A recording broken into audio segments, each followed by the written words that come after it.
No, sir. I chose. I wanted to become a player, and I just wanted to become somebody. I wanted to change my perception, what people used to think about me. That was the basic reason. And initially, I wanted to become famous.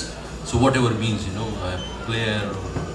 But I couldn't get the support from the family. So I thought that's how I was thinking. When I was a kid, I thought there are only 11 players.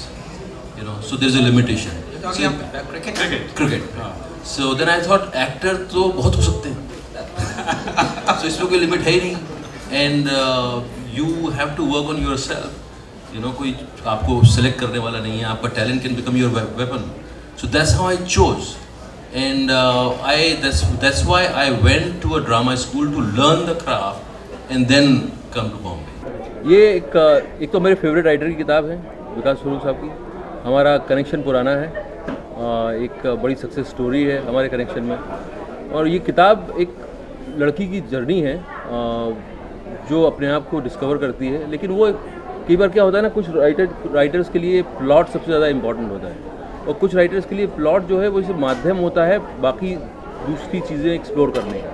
तो इसमें एक तरह से देश की अलग अलग sections हैं, उसको किस तरह से उन्होंने उसकी जर्नी के थ्रू एक्सप्लोर किया है और कैसे वो ख़ुद को डिस्कवर करती है.